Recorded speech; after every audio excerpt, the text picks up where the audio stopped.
Derivation of capture range, ये आज हम लोग का टॉपिक है। ठीक, तो derivation of capture range actual में होता क्या है? It is a range of frequency for which the PLL can acquire lock, that is called as the capturing range. पहले ही हम लोग इसका डेफिनेशन ये आपको मैं बता चुका हूँ। ठीक है, ये सिंपल ब्लॉक डायग्राम है, कई बार हमने इसको डिस्कस किया ब्लॉक डायग्राम पे। ये ब्लॉक डायग्राम इसलिए मैंने यहाँ पे रखा है कि चीजें आपको क्लियर हो एक्चुअल में कैसे हम लोग उसका डेरिवेशन डिराइव कर रहे हैं। क्योंकि जो बेसिक चीज है in case of the PLL, we are basically locking the frequency as well as phase. तो अभी तक जो भी पार्ट चल रहा था उसमें फ्रीक्वेंसी ही मेनली था काम करना, फेज पे हम लोग उतना ज्यादा डिस्कस नहीं कर रहे थे, या तो वो एलिमिनेटेड फॉर्म में। बट जब हम लोग कैप्चरिंग रेंज का इक्वेशन डिराइव करेंगे, then on that condition we also need to consider the value of phase। ठीक, तो फुल स्क्रीन कर लेते हैं आगे।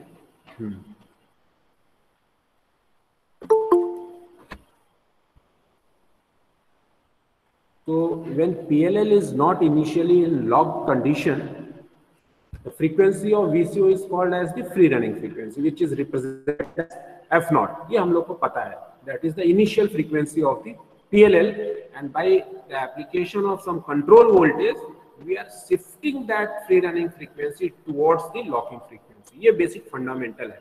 ठीक, कई बार हम लोग डिस्कस किए इस चीज को कि इनिशियली जो PLL की फ्रीक्वेंसी होती है VCO की, that is free running frequency होती है, उसको F नॉट से हम लोग रिप्रेजेंट करते हैं। जैसे ही control voltage at the input terminal of the VCO apply किया जाता है, तो जो आपकी फ्रीक्वेंसी है free running frequency, that is moving towards the locking frequency. पर एक बार में वो होता नहीं है। ठीक, step by step, cycle by cycle हम लोग कंट्रोल वोल्टेज अप्लाई करते जाते हैं, और एक कंडीशन ऐसा आता है जब आपकी जो फ्री रनिंग फ्रीक्वेंसी है that will be equal to your locking frequency.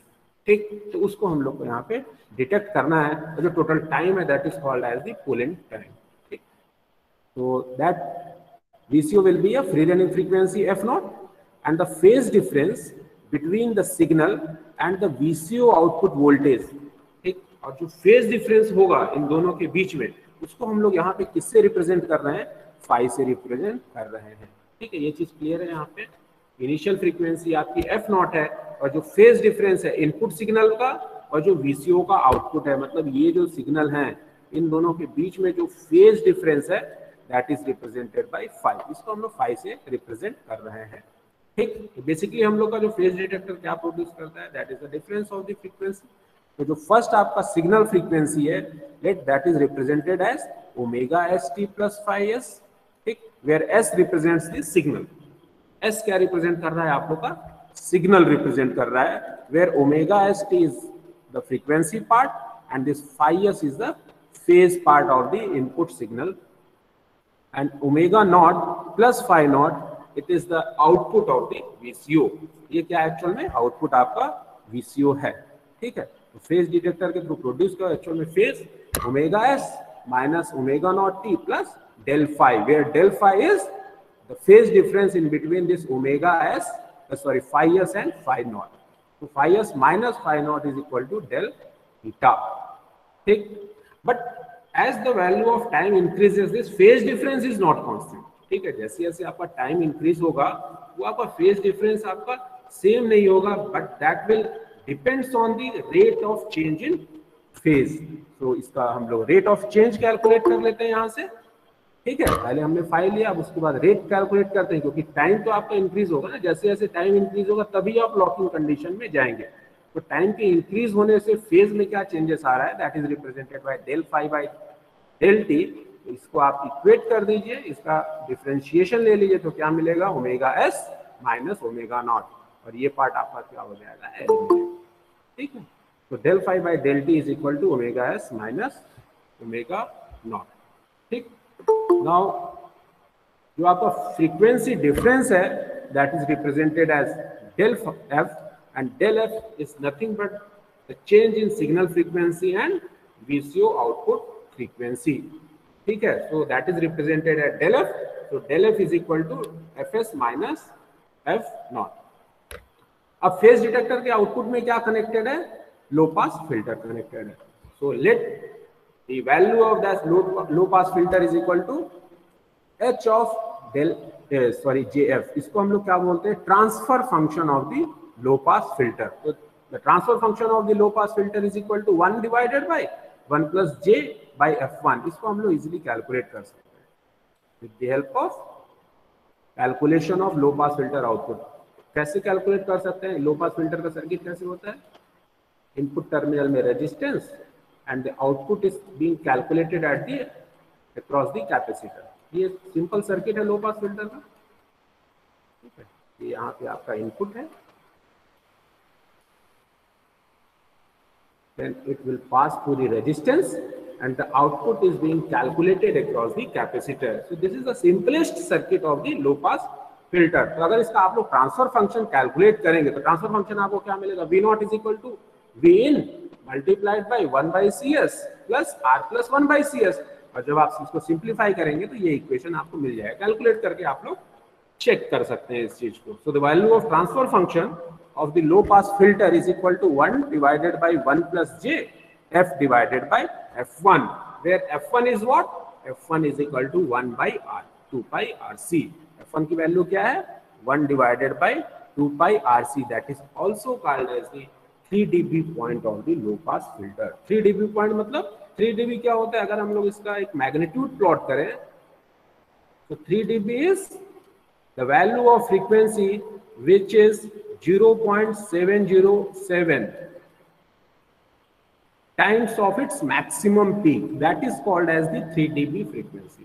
3 dB क्या होता है, 0.707 times of its maximum peak.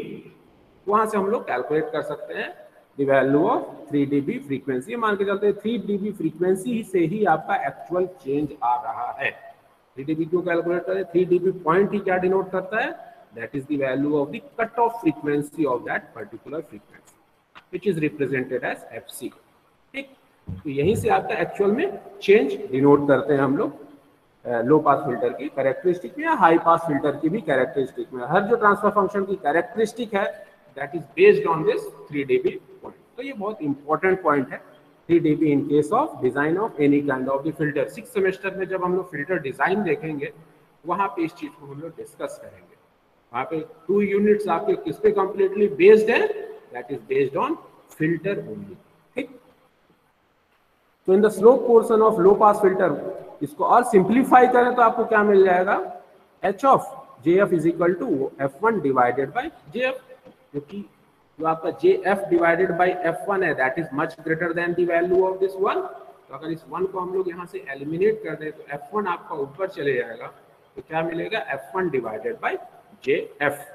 तो पहले हम लोग जानते हैं f क्या है, that is the difference of frequency and that is represented bye fs minus f not. तो उससे हम लोग रिप्रेजेंट कर सकते हैं f, that is nothing but del f.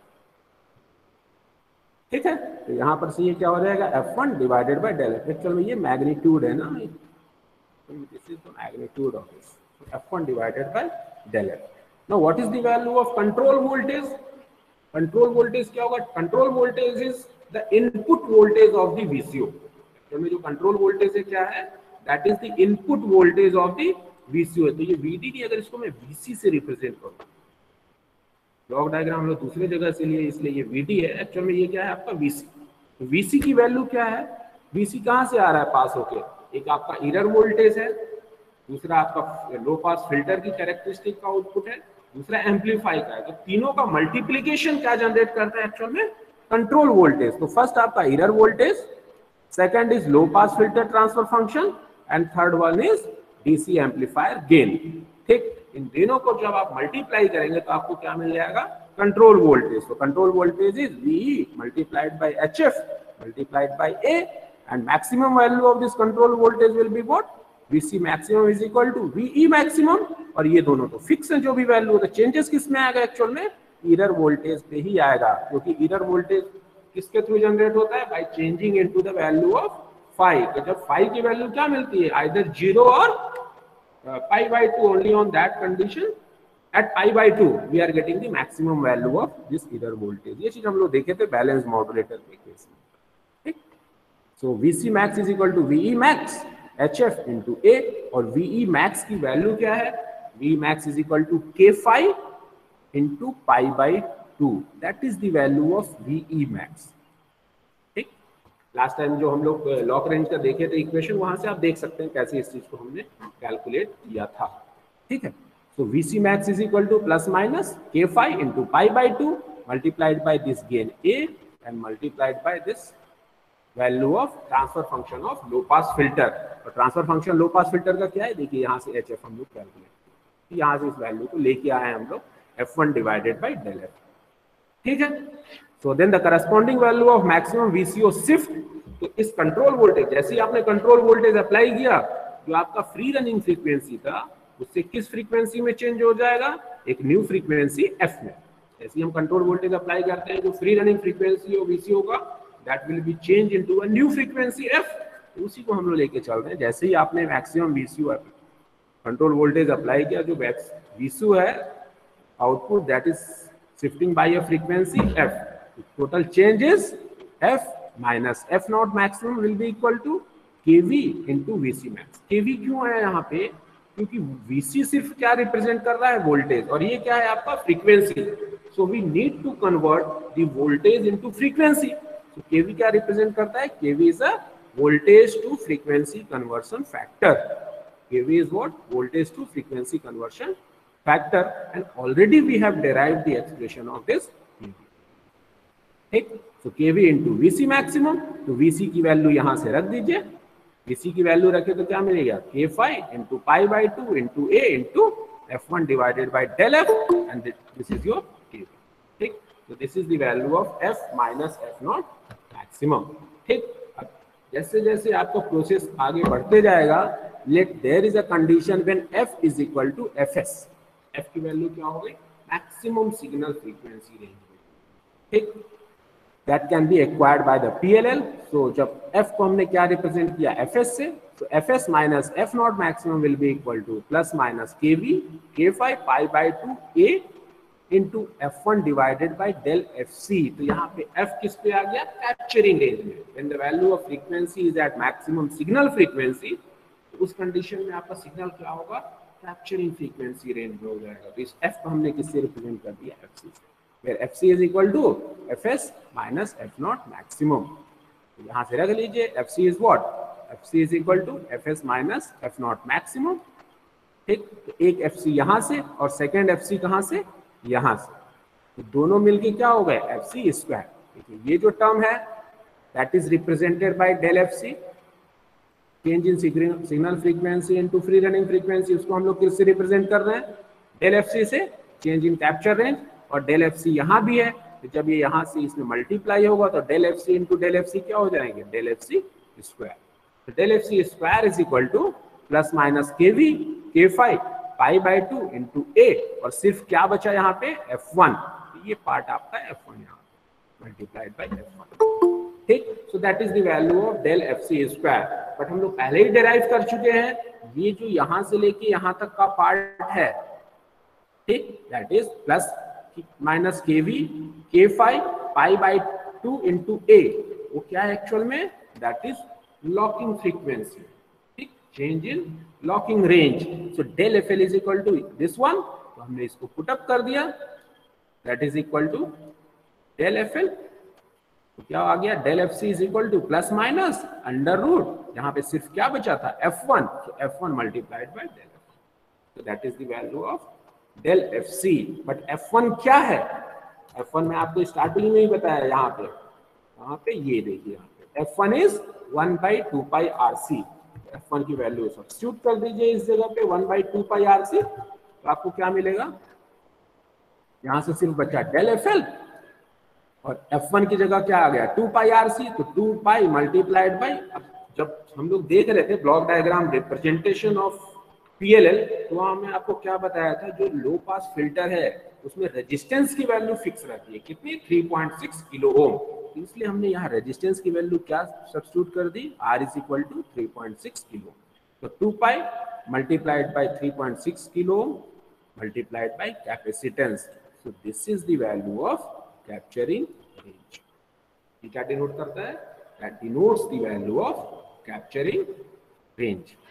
ठीक, तो कैप्चरिंग रेंज क्या है आपका, जो एक पॉजिटिव पार्ट में same will be at negative part. So if this is the free running frequency, तो यहां से लेके जो यहां तक का पार्ट है positive as well as in the negative direction, that denotes the capturing range. और कैप्चरिंग के बाद ही आपका क्या होगा, locking. So always the value of locking range is greater than the capturing range. Capturing होगा उसके बाद फ्रीक्वेंसी क्या हो जाएगी, लॉक हो जाएगी. तो ऑलवेज इस चीज को ध्यान में रखिएगा, always the value of locking range is more than the capturing range. इसके आगे वाला पार्ट क्या है, this one is locking range. So this is the plot in between, or the relationship in between the capturing range and locking range. ठीक. So I hope that would be clear to all of you. इससे related question है. Question क्या है, कल मैं जो file भेजा था उसमें है ये question. Determine the output frequency f0. मतलब जो free running frequency आपको पहले वो कैलकुलेट करना है, that is f0. Del FL locking range, del FC capturing range of IC 565. You assume that the value of R1 is 15 kilo ohm, C1 is 0.01 microfarad, C is equal to 1 microfarad, and supply voltage is plus 12 volt. ये चीज आपको given है. ठीक. तो पहले हमने क्या calculate किया हुआ, या पहले आपको क्या बताया था, 1/4 R1 C1, that is the value of free running frequency. जब हम लोग VCO देख रहे थे चैप्टर, तो VCO में इस चीज को हमने डिराइव किया था. क्या डिराइव किया था, 1 F0 is equal to 1/4 R1 C1. So 1/4 is nothing but 0.25. So 0.25 divided by R1 C1. R1 की वैल्यू आपको दिया हुआ है 15 kilo ohm and C1 is given as 0.01 microfarad. Substitute करिए value, so that is the value of free running frequency. ठीक. So free running frequency is this one. Now locking range क्या है, locking range is equal to plus minus 8 F0 divided by V. ये भी हम लोग देखे थे कब, जब PLL में आपको पढ़ा रहा था, उस टाइम इस इक्वेशन को भी हमने डेराइव किया था. लॉकिंग रेंज का एक दूसरा भी फॉर्मूला है और एक ये भी है, दो फॉर्मूले हैं वहाँ. ठीक. तो आपको यहाँ पे वोल्टेज और फ्री रनिंग फ्रीक्वेंसी दिया हुआ है, तो डायरेक्टली इस फॉर्मूले के थ्रू आप कैलकुलेट कर सकते हैं, क्योंकि यहाँ पे KV K5 इन सब की वैल्यू दी नहीं हुई है, तो आप उस इक्वेशन के थ्रू आप नहीं जा सकते. ठीक. तो आपको इस फॉर्मूले को यूज करना पड़ेगा for the calculation of locking range. तो FL is equal to plus minus 8 F0 divided by V. F0 हमने ऑलरेडी कैलकुलेट कर चुके हैं, इसकी वैल्यू यहाँ रख दीजिए, और V की वैल्यू आपको क्या दिया हुआ है, 12 वोल्ट दिया हुआ है क्वेश्चन. तो V is equal to 12 volt. So that is equal to 1111.1 hertz. So this is the value of locking range. और कैप्चरिंग रेंज क्या है, अभी अभी हमने डेराइव किया, plus minus LFL divided by 2 pi RC. साथ में यहाँ पे अंडर रूट भी था, जहां तक चीज पर देख लेते हैं हमने शायद तक, ये देखिए अंडर रूट भी है यहाँ पे, तो इसमें मिसिंग है इस पार्ट को, तो इसको आप लोग करेक्ट कर लीजिएगा. FC is equal to under root FL divided by this one. जब इसको आप सॉल्व करेंगे तो ये इक्वेशन आएगा, एक बार चेक कर लीजिएगा इसको, ये अंडर रूट के थ्रू इतना आंसर मिल रहा है या विदाउट अंडर रूट मिल रहा है. अगर विदाउट अंडर रूट है तो उसको आपको रेक्टिफाई या करेक्ट आंसर कैलकुलेट करना होगा. ये करेक्शन आप देख लीजिएगा वहाँ. ठीक है. This is the solution of question number 1. बहुत इजी क्वेश्चन है, बहुत छोटे न्यूमेरिकल है, ऐसे ही क्वेश्चन आपके एग्जाम में आते हैं. ठीक है. Second question, PLL has a VCO with K naught is 2 pi into 1K hertz per volt. इसको ऐसे लिखेंगे तो 1K hertz per volt and KV is 500 per second. For a free running frequency of 500 hertz and a constant input signal frequency of 250 hertz and 1 kilohertz, find the value of VF feedback voltage की value आपको calculate करनी है. ठीक. क्या क्या दिया हुआ है आपको, K नॉट की वैल्यू गिवन है, KV की वैल्यू भी गिवन है, सिग्नल फ्रीक्वेंसी आपको क्या दिया हुआ है, 250 hertz and 1 kilohertz. These are the two different signal frequencies आपको गिवन है. ठीक. तो VF आपको कैलकुलेट करना है, मतलब अलग अलग सिग्नल फ्रीक्वेंसी के लिए आपको अलग अलग कैलकुलेट करना है VF की वैल्यू. कैलकुलेट कर लेते हैं. VF एक्चुअल में है क्या है, this is the value of control voltage. क्योंकि कंट्रोल वोल्टेज ही हम लोग कहाँ अप्लाई करते हैं, eight the input terminal of VCO. और VCO कहाँ पे कनेक्टेड है, फीडबैक टर्मिनल। ठीक, तो फीडबैक वोल्टेज से आप कंफ्यूज मत होइए, feedback voltage is nothing but your control voltage. ठीक, तो ऐसे ही हमने कैलकुलेशन भी किया है, VC is equal to VF। So omega 1t minus omega naught, this is the change into the value of input frequency और this is the output of phase detector। क्योंकि phase detector में output आपको क्या मिलता है, input signal frequency minus output of the VCO। तो output of the VCO क्या है, free running frequency। तो omega 1t minus omega naught t is equal to plus minus k naught into VF और VF will be equal to this one। ठीक है, तो VF आपको ये इक्वेशन मिल गया यहाँ पे। ओमेगा आई को आप चेंज कर दीजिए in the form of 2 pi fi, क्योंकि इनपुट आपको क्या दिया हुआ है, रेडियन फ्रीक्वेंसी में नहीं दिया हुआ, नॉर्मल फ्रीक्वेंसीज में दिया हुआ। ठीक है, 250 हर्ट्ज और 1 kilo hertz, so 2 pi fi minus 2 pi f not divided by k not. तो जब इनपुट फ्रीक्वेंसी की वैल्यू कितनी है, 250 hertz, and the value of input frequency is 250 hertz, तो कितना होगा, f नॉट आपको क्या दिया हुआ है क्वेश्चन में, ये देखिए यहाँ पे दिया हुआ है फ्री रनिंग फ्रीक्वेंसी। तो फ्री रनिंग फ्रीक्वेंसी को हम लोग किससे डिनोट करते हैं, एफ नॉट से। तो एफ नॉट की वैल्यू दी हुई है क्वेश्चन में 500 हर्ट्ज, तो रख दीजिए इन सब वैल्यू को 2 pi into 250 minus this one divided by 2 pi into 1 kilohertz पर volt, so this is equal to 0.25 volt. Similarly second part में कैलकुलेट कर दीजिए, when the value of Fi is equal to 1 kilohertz, so after getting the solution as plus 0.5। So these are the procedure for the problem, for solving the question related to this type of the problem। ठीक, I hope ये part आपको clear होगा। किसी को कुछ doubt है तो बता दीजिए। Any doubt?